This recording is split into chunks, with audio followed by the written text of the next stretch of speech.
ሴትነት መላ ነው። ሴትነት ዕውቀት ነው። ሴትነት ፍቅር ነው። ሚስት ለባሏ ዘውድ ነች ያሉት መላነቷ ቢገባቸው ነው። እናት ሳለች አጊጥ፣ ጀንበር ሳለች ሩጥ የሚሉት ፍቅር መሆኗን ቢረዱት ነው።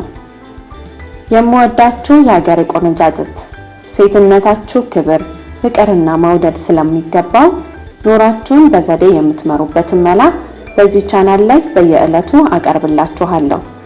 ስትወዱ የደገፋችሁኝ፣ ስትጠሉ የነገራችሁኝ ኑራችንን በመላ እንቀጥለው። የዛሬው መረጃዬ ስለ ሴቶች ኮንዶም አጠቃቀም ነው። HIV ኤድስን ጨምሮ ሌሎች ጥንቃቄ በጎደለው የግብረ ስጋ ግንኙነት ሳቢያ የሚተላለፉ በሽታዎችና ያልተፈለገ እርግዝናን ለመከላከል የሚያስችል የሴት ኮንዶም በዲኬቲ ኢትዮጵያ ወደ ሀገራችን አስመጥቶ ለገበያ ከቀረበ ቆየት ብሏል።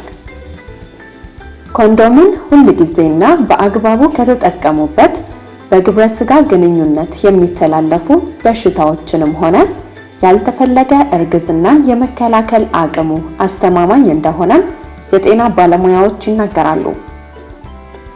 ዲኬቲ ኢትዮጵያ ኮንዶሙን በወሲብ ንግድ ላይ የተሰማሩ ሴቶች እንዲጠቀሙበት በማድረግ አበረታች ውጤት አስገኝቷል ሲባል ሰማሁና ጉዳዩን ከራሳቸው ከተጠቃሚዎቹ አንደበት ለመስማት ወደ ስፍራው ተጓዝኩ ይላል የዚህ መረጃ ባለቤት። በአዲሱ የባቡር መንገድ ፕሮጀክት ሳቢያ ምስቅልቅሉ ከወጣው የመርካቶ 7ኛ መንደር የደረስኩት ባለፈው ሳምንት አመሻሹ ላይ ነበር። ስፍራው በወሲብ ንግድ ላይ የተሰማሩ ሴቶች በስፋት የሚገኙበት በመሆኑ በቂ መረጃዎችን እንደማገኝ እምነት ነበረኝም ይላል። ከአዲስ ከተማ የመሰናዶ ትምህርት ቤት ፊት ለፊት የሚገኙት ቅያሶች በሙሉ ወደ እነዚሁ አካባቢዎች የሚያደርሱ በመሆናቸው አንዱን መንገድ ይዤ ቁልቁል ወረድኩ ይለናል ጋዜጠኛው። በቆርቆሮና በጣውላ እርስ በእርስ ተዛዝለው የተሰሩና በሮቻቸው አጫጭር የሆኑትን የሴተኛ አዳሪዎቹን ቤቶች ያለፍኩ ወደ መሃል ዘለኩ። የቀድሞ ቀበሌ 12 በርካታ በወሲብ ንግድ የሚተዳደሩ ሴቶች የሚገኙበት አካባቢ ነው። ሴቶች ከተለያዩ የሀገራችን ክልሎች የመጡ መሆናቸውንና በወሲብ ንግድ ለዓመታት ተሰማርተው እንደቆዩም ነገሩኝ። ስለ HIV ኤድስ እና ጥንቃቄ በጎደለው ወሲብ ሳቢያ ስለሚከሰቱት በሽታዎችም በቂ ግንዛቤ አላቸው። ኮንዶምን ሁል ጊዜ የመጠቀም ፍላጎት ቢኖራቸው አብዛኛውን ጊዜ ያለ ኮንዶም ወሲብ ለመፈጸም የሚፈልጉ አንዳንድ ግድ የለሽ ደንበኞቻቸው ያለ ፍላጎታቸው ከኮንዶም ውጪ ወሲብ እንዲፈጽሙ እንደሚያስገድዷቸውም ይናገራሉ። ብዙውን ጊዜ በኃይል እየተጠቀሙ ያለ ኮንዶም ወሲብ ለመፈጸም የሚፈልጉ ወንዶችን ጮኸን እናስይዛቸዋለንም ይላሉ። እርስ በእርሳችን በመረዳዳት ሴቲቱን አስገድዶ ያለ ኮንዶም ሊገናኝ የሚፈልገውን ወንድ በፖሊስ እናስይዛለን። አንዳንዴ ግን ወንዶች ያለ ኮንዶም ወሲብ ለሚፈጽሙ የሚያቀርቡልን ማባበያ እያታለሉን እኛም በፈቃደኝነት እንፈጽማለንም የሚሉም አልጠፉ። አንዳንድ ወንድ ደግሞ ተስማምተን በኮንዶም ወሲብ ማድረግ ከጀመርን በኋላ ያጠለቀውን ኮንዶም አውልቆ በመጣል ያለ ኮንዶም ይገናኛል። ምን ታደርጊዋለሽ? ህይወት እንዲህ ናት ሲሉም ተደምጠዋል። ሴቶቹ ህይወታቸው ስቃይና ሐዘን የተሞላበት እንደሆነና ራሳቸውን እንደ ሰው ቆጥረው ተስፋ ለማድረግ እንደማይችሉም ነገሩን። በቅርቡም ወደ ሀገራችን መጥቶ ገበያ ላይ ስለዋለው የሴቶች ኮንዶም ያውቁ እንደሆነም ጠየኳቸው። ሁሉም ሴቶች ስለ ኮንዶሙ ያውቃሉ፣ ሞክረውታልም። እንዴት ነው ታዲያ ስልም ጥያቄን ቀጠልኩም ትላለች። በወሲብ ንግድ ላይ ተሰማርተሽ በራስሽ ፍላጎትና አማራጭ መጓዝን አትችይም። ደንበኛሽ ገንዘቡን እስከከፈለ ድረስ እሱ በሚፈልገው መንገድ ማስተናገድ አለብሽ። ይህንን ስታደርጊ ታዲያ ራስሽን ለበሽታና ለሞት አጋልጠሽ አይደለም። የሴት ኮንዶም በመምጣቱ ሁላችንም ደስተኞች ነን። ምክንያቱም በእኛ ስራ ኮንዶም መጠቀም የደንበኛሽን በጎ ፈቃደኝነት የሚጠይቅ ነው። ቅድም እንዳልኩሽ ወንዱ በወሲብ ላይ እያለ ኮንዶምን በማውለቅ ያለ ኮንዶም ሊገናኘን ስለሚችል ይህ ኮንዶም ከዚህ ችግሮች ይታደገናል። አንዳንድ ጊዜ ደግሞ በስካር ኃይል ያለ ኮንዶም ሊያወጡን ከሚፈልጉ ወንዶችም ይጠብቀናል። አንዳንድ ወንዶች ገንዘባቸውን ከፍለው ለወሲብ ዝግጁ መሆን ሲያቅታቸው ኮንዶሙን አውልቀው ያለ ኮንዶም ማድረግ ይፈልጋሉ። በዚህ ወቅት የሴት ኮንዶምን አጥልቀው ዝግጁ ከሆንን ያለ ችግር እናስተናግዳቸዋለን። ኮንዶሙ እነዚህ ጠቀሜታዎች እንዳሉት ሁሉ ጉዳቶችም አሉት። የሴት ኮንዶም ለ8 ሰዓታት በማህፀን ውስጥ ሊቀመጥ ይችላል ብለው ነግረውናል።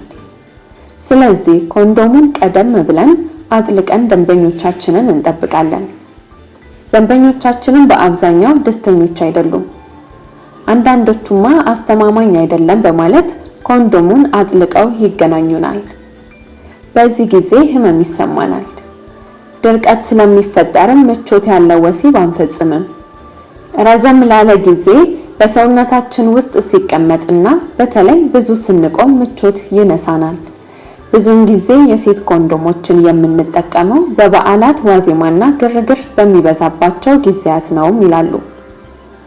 ከሴቶች ጋር ስለ ሴት ኮንዶም ያደረጉትን ቆይታ ካጠናቀቅኩ በኋላ ስለ ሴት ኮንዶም ምንነት፣ ጠቀሜታና የጎንዮሽ ጉዳት እንዲያብራሩልኝ የማህፀን ጽንስ ስፔሻሊስት ዶክተር የኒነ ታምራትን አነጋገርኳቸው።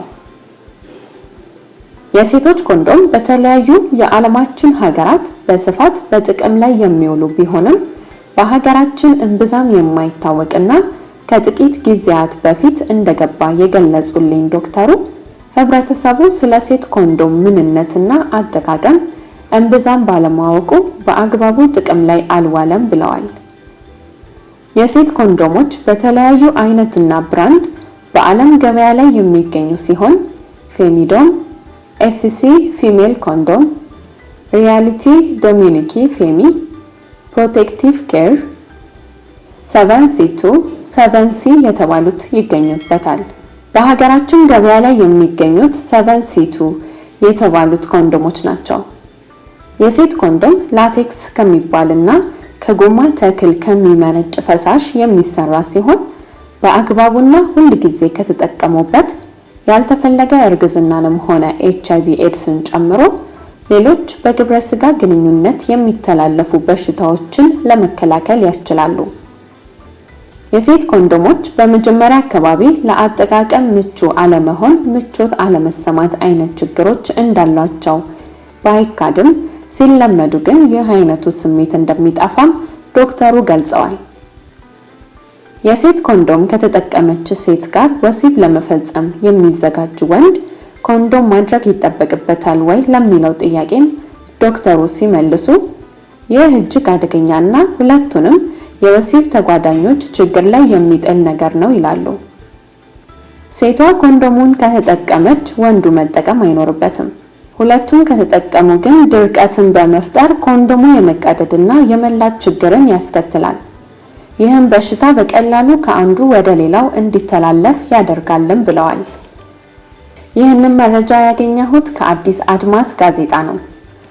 እናንተ ቆነጃጅት የሀገሬ ልጆች ለዛሬ ይጠቅማችሁ እንደሆን ስሙኝ ብዬ ያመጣሁላችሁ መረጃ ይሄን የመሰለ ነበር። መረጃዬን ይጠቅመኛል ብላችሁ ስለተጋራችሁኝ መውደዴ ከልብ ነው።